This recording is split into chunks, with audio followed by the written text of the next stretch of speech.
¿Por qué los soldados le colocaron una corona de espinas al Señor Jesús? ¿Qué quiso decir Pilato con «He aquí el hombre»?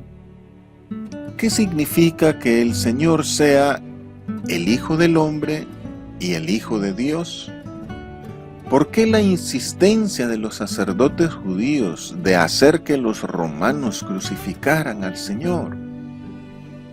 Así que entonces tomó Pilato a Jesús y le azotó. Y los soldados entretejieron una corona de espinas y la pusieron sobre su cabeza, y le vistieron con un manto de púrpura, y le decían: «Salve, Rey de los judíos», y le daban de bofetadas. Entonces Pilato salió otra vez y les dijo: «Mirad, os lo traigo fuera, para que entendáis que ningún delito hallo en él». Y salió Jesús llevando la corona de espinas y el manto de púrpura. Y Pilato les dijo: «He aquí el hombre». Cuando le vieron los principales sacerdotes y los alguaciles, dieron voces diciendo: «Crucifícale, crucifícale». Pilato les dijo: «Tomadle vosotros y crucificadle, porque yo no hallo delito en él». Los judíos le respondieron: «Nosotros tenemos una ley, y según nuestra ley debe morir, porque se hizo a sí mismo hijo de Dios». Cuando Pilato oyó decir esto, tuvo más miedo. «Tomadle vosotros y crucificadle». Estudio del Evangelio del apóstol Juan.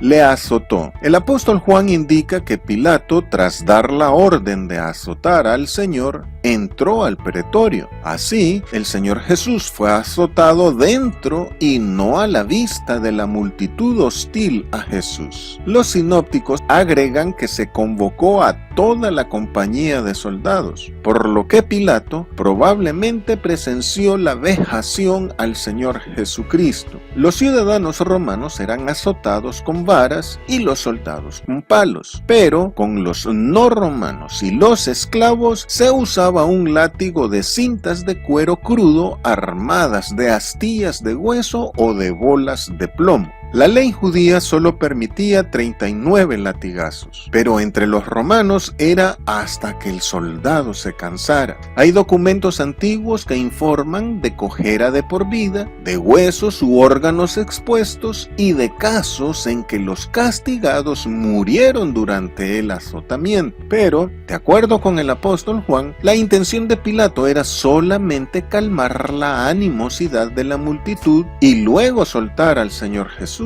pues le consideraba inocente. Este buen ánimo de soltarle se puede observar también en la liberación de los apóstoles Pedro y Juan después de ser azotados por los del concilio. Basados en esta intención de liberar al Señor, probablemente el azote al Señor Jesús fue de baja intensidad. Sin embargo, el efecto fue contrario, pues la multitud gritó que fuese crucificado. Es que, según Josefo, la costumbre era que la flagelación era el anuncio de la crucifixión. Por esto, según los sinópticos, tras el azote, inmediatamente se dio la crucifixión del Señor. Incluso, el evangelista Marcos indica que Pilato dio la orden de crucificar a Jesús y que por eso le mandó a azotar, porque era parte de la condena a muerte. Corona de espinas. Tras azotarle, los soldados tomaron ocasión para burlarse del Señor Jesús. La imagen tradicional es la de que, más que un objeto de burla sobre la confesión de Cristo Jesús como Rey de Israel, la corona de espinas fue un instrumento de tortura. Así entretejieron las ramas con espinas de una zarza, dándole forma de corona, como la que otorgaban en premio a los ganadores en los juegos públicos o a manera de guirnalda, y enterraron las espinas en la cabeza del Señor para sujetarla. Pero el obispo católico Joseph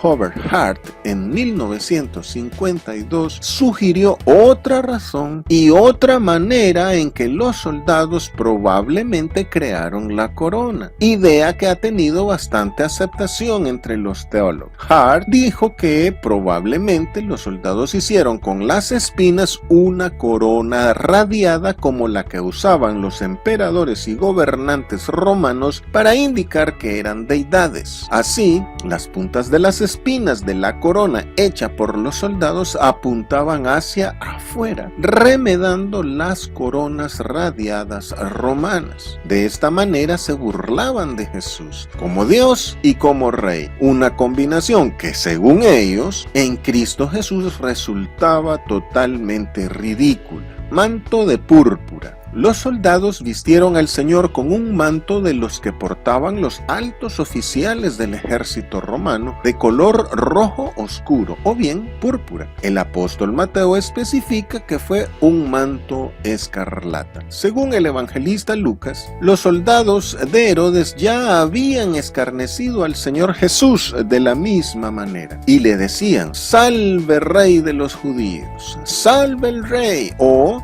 «Viva el Rey». La palabra salve viene del griego jairo, que significa alégrate, regocíjate. Salve era el saludo ordinario en la cultura griega. El equivalente romano era Ave César. Y probablemente lo que los soldados romanos decían al Señor era este saludo dado al emperador. De esta manera los soldados hacían una parodia de la proclamación de un nuevo rey, ridiculizando el linaje real de Jesús y menospreciando a su vez a la nación judía y a su ideal mesiánico. Lo trataron como un loco que se creía rey. Los sinópticos dicen que le pusieron una caña en sus manos a modo de cetro y que luego le golpeaban la cabeza con ella. Había una práctica entre los reyes conocida como prosquinesis, tomada del ritual persa, que consistía en postrarse, arrodillarse o arquearse delante del rey y lanzar un beso hacia él. Los soldados, pues remedando esta costumbre, se arrodillaban delante del Señor Jesús mientras le decían: «Salve Rey de los judíos», pero en vez de tirarle un beso, le escupían. En la mentalidad grecorromana, este rito de postrarse ante el rey resultaba absurdo e insultante, pues creían que solo debían postrarse ante sus dioses, y todo rey era un simple mortal.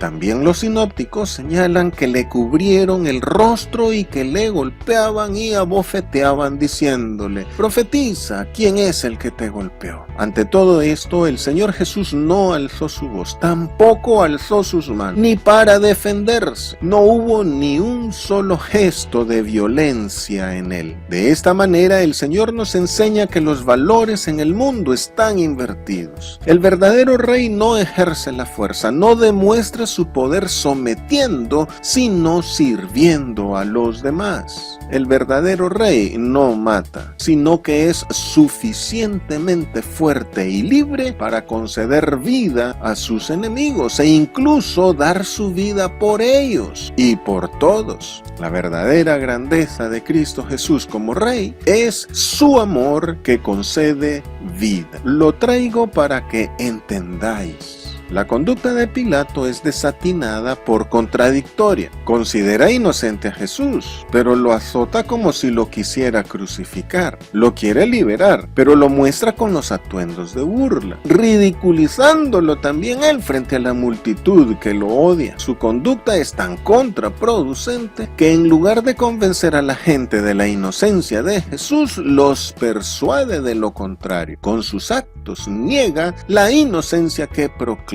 Al mostrarlo, aunque llevando la corona y la ropa de grana, Pilato hace el último esfuerzo por liberar a Jesús. Pero su manera incoherente hace que la presión de los sacerdotes judíos y de la multitud hostil a Cristo sea más fuerte. Dice el evangelista Marcos que antes de sacar al Señor Jesús para crucificarle y después de haberle escarnecido, le desnudaron la púrpura y le pusieron sus propios vestidos. He aquí el hombre. Aquí Pilato reconoce a Jesús como el ideal del ser humano. Más adelante confesará diciendo: «He aquí vuestro rey». Esto nos permite percatarnos del fuerte impacto que el Señor Jesús ejerció en él. Por esto le aplica el concepto filosófico griego sobre el hombre ideal o el hombre primordial. Pero para el apóstol Juan, esta expresión de Pilato subraya la naturaleza humana de Jesús y lo relaciona con el siervo, con el varón de dolores de Isaías capítulo 53. En la cultura griega, un pensamiento que predominó sobre la idiosincrasia romana, a veces esta expresión es dicha en el sentido de este pobre hombre o esta pobre criatura. Y ante los ojos del mundo, la imagen maltrecha de la persona de Jesús de Nazaret es la de un vil y menospreciable ser. Pero ante los ojos de Dios, el doliente y sufriente Jesús representa la destruida condición moral, espiritual y material de la humanidad. De aquí que el Señor Jesús es el Hijo del Hombre. Hasta en este punto, el Señor se identifica con la humanidad que Él quiere salvar y por eso toma forma de siervo semejante a los hombres, convirtiéndose en el testigo fiel y verdadero. Jesús de Nazaret, el ejemplo del ideal humano, es maltratado por los judíos, quienes, aunque lo dijeron con menosprecio, respondieron: este apaleado hombre se cree hijo de Dios.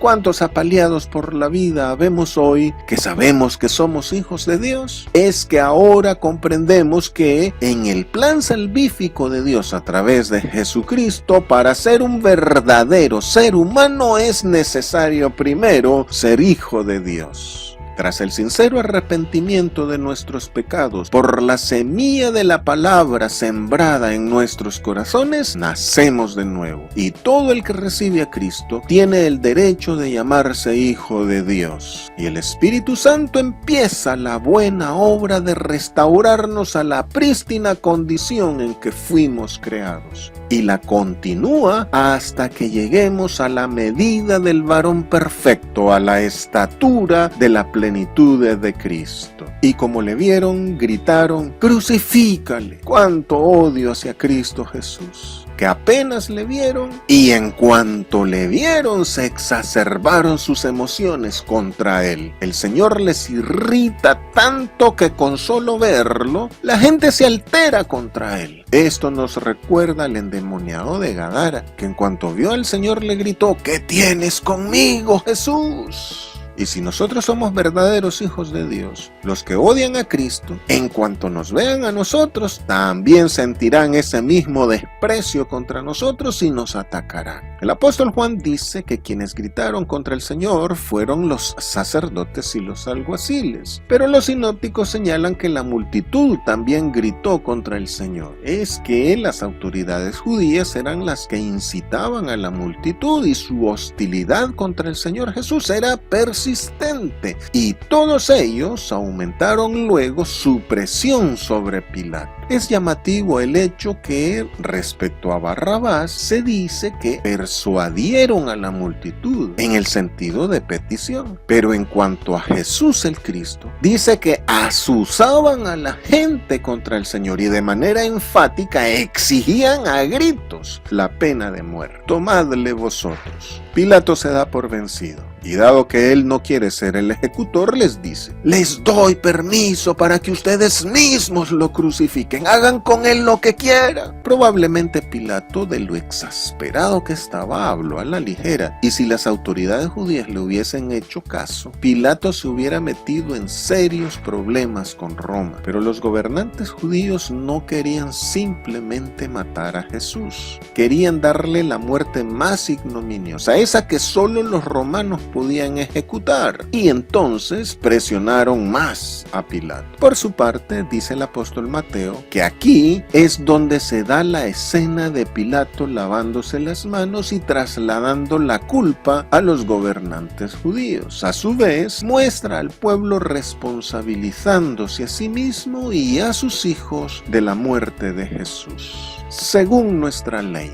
los principales sacerdotes no cejan en su exigencia de que los romanos den muerte a Cristo Jesús. Quieren humillarlo hasta el extremo, pidiendo una muerte digna de la maldición de la ley mosaica. argumentaron que por su blasfemia de llamarse hijo de Dios, haciéndose igual a Dios, la ley de Moisés decía que debía morir, pero que la ley romana no les permitía dar muerte a nadie. Sin embargo, hay casos en que esto no les impidió apedrear hasta la muerte a algún indiciado, incluso de crucificar a sus enemigos. Ahora, Pilato les da el permiso para darle muerte al Señor Jesús, pero los principales sacerdotes vuelven a poner de excusa la ley de Moisés. ¿Por qué insistían en la muerte romana de cruz? Los apóstoles Juan y Pablo dicen que la voluntad de Dios era encerrar a todos bajo pecado, a fin de que la gracia por la fe en Jesucristo fuese dada a todos. Las autoridades judías justificaron su maldad diciendo nuestra ley, pero no la ley de amor de Dios, sino su ley, porque una cosa es lo que dice la ley y otra lo que ellos dicen que la ley dice. Ellos convirtieron la ley en un instrumento de represión, de sometimiento y de dominio, tal y como en algún momento la cruz de Cristo también fue convertida en espada. Se hizo hijo de Dios.